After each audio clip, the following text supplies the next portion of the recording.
Hey, everybody, welcome back to the Doggone Positive Way. My name's Maria Ryan. I am your certified dog trainer and your pet's advocate. I hope you guys had a good week.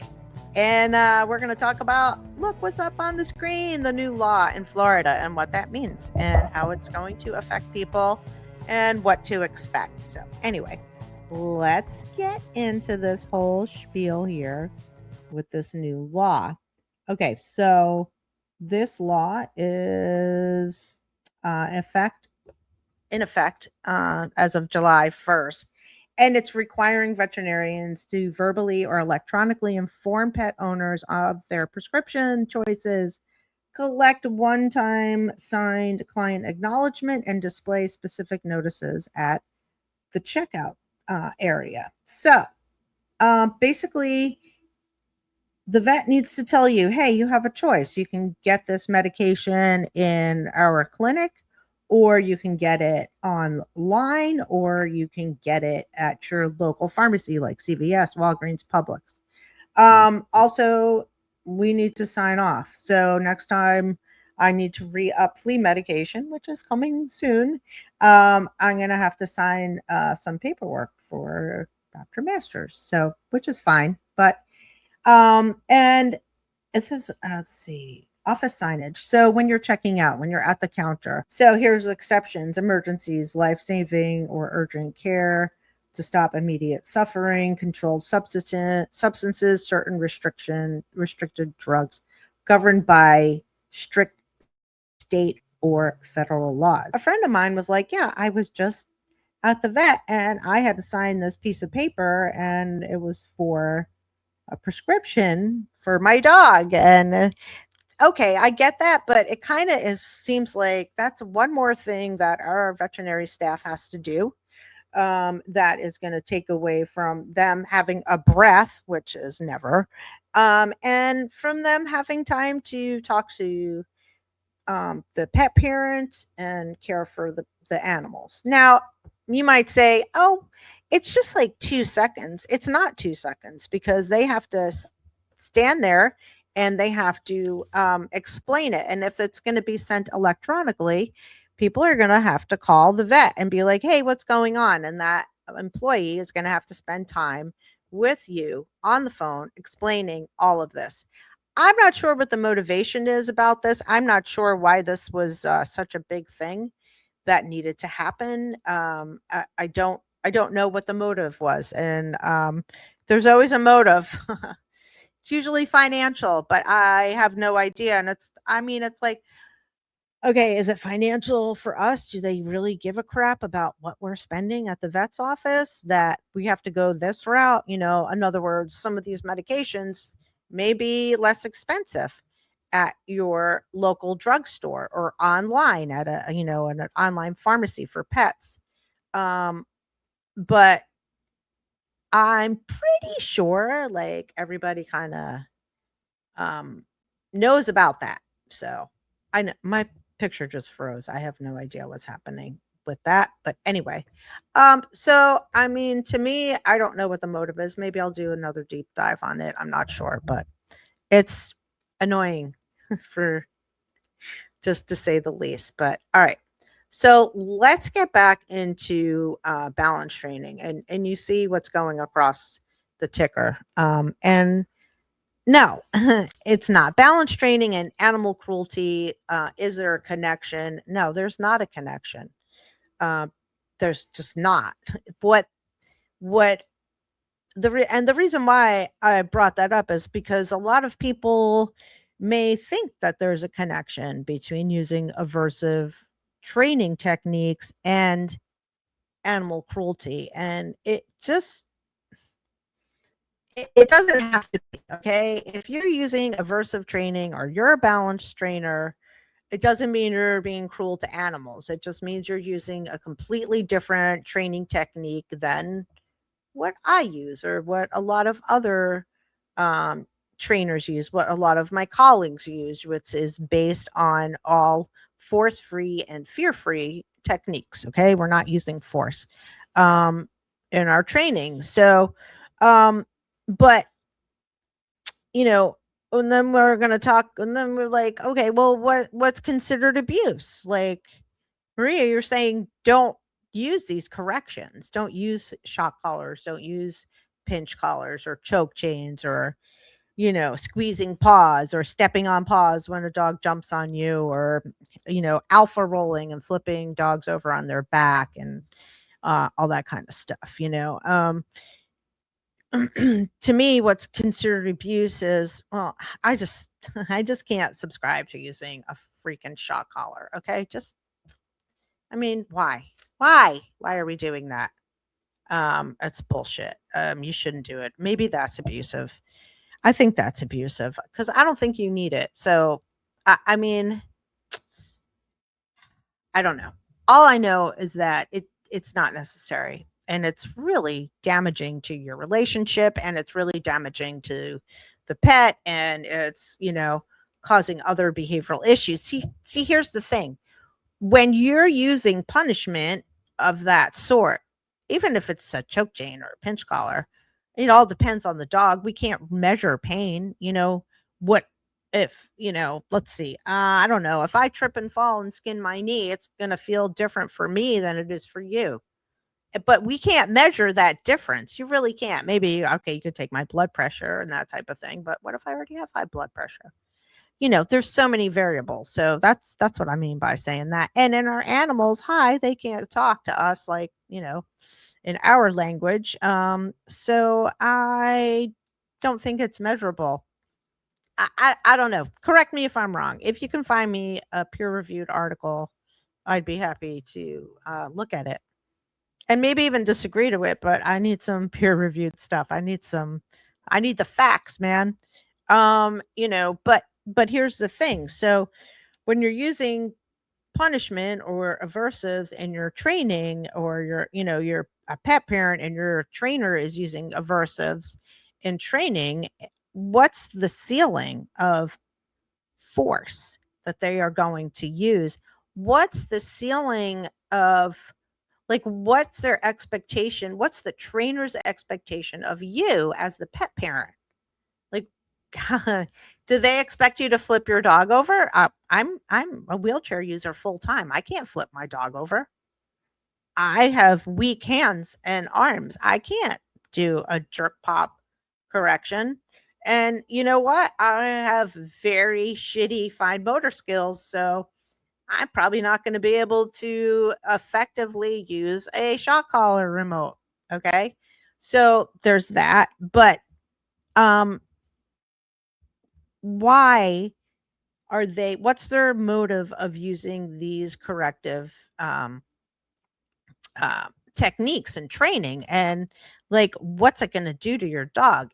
Here's the fallout. Here's the behaviors that you're going to contend with most likely. Your dog is walking down the street, they're on a shock collar, you're with them, right? You're going for a walk, they see another dog and they're aggressive and they fire up, and you shock the dog repeatedly. Every time they see that one particular dog, especially, you shock them because they're growling and you don't want them to growl. It's scary and you're not sure what the hell is going to happen. So you punish them. So then you have no growling anymore, no barking, or no nothing. And then you have a ticking time bomb, because guess what's going to happen one day?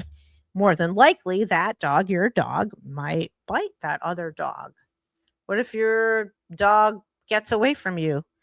And all kinds of things happen in life. So you may think, oh, that would never happen. Trust me, things happen. So what if that happens? What are you going to do?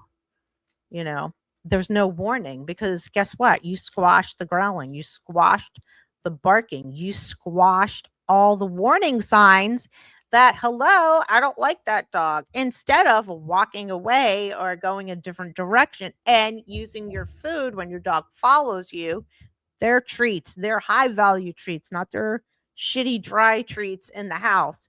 Their high value, their boiled chicken, their little baby shrimp, their cheese, their whatever it is, their freeze dried liver, whatever it is that is the most amazing thing in the universe.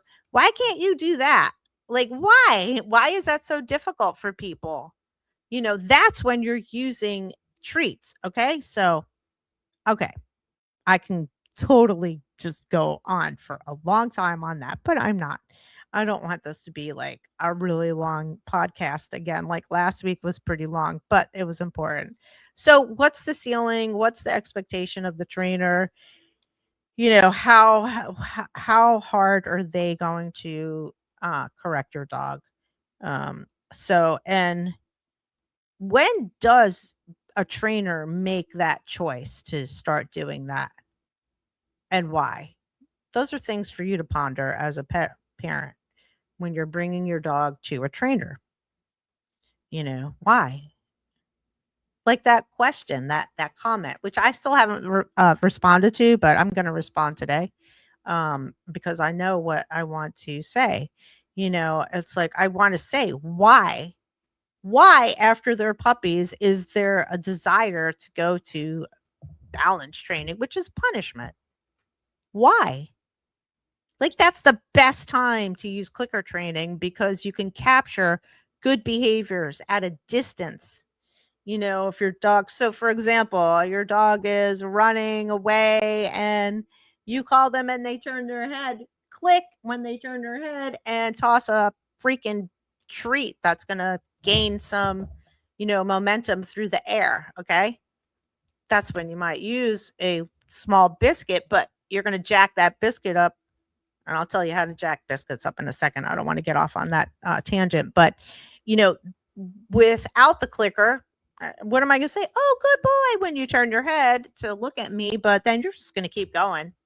But if I have a reinforcement history with you of trust and you knowing what that clicker means, then hey, I turned my head and oh, she clicked. I better go over there. And you get closer to your dog also and close the gap. That's just a small example of what I'm talking about. And also think about instead of DeSantis making this law, why is he not looking at regulations for dog trainers, for groomers, for daycare facilities, for boarding facilities?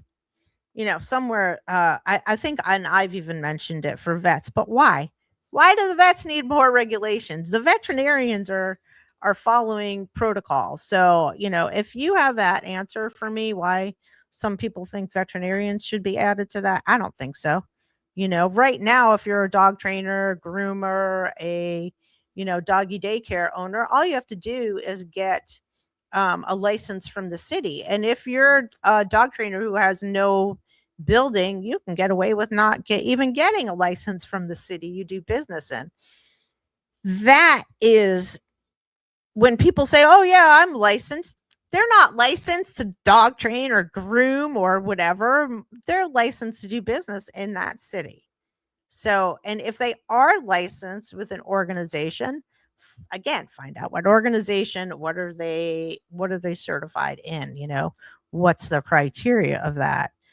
So I really think that instead of laws about veterinarians telling me that I can get a drug cheaper in uh, Publix or CVS, no, make a law that's going to really protect the animals, where you're requiring dog trainers, groomers, and doggy daycare owners and boarding facilities to do certification, to get educated, because it goes so far. I mean, I just saw a a video on YouTube about a pet sitter from Rover, um, that was seen on the woman's camera being mean to the dogs and stealing a whole bunch of her shit, and drinking and partying and sleeping and neglecting the dogs entirely.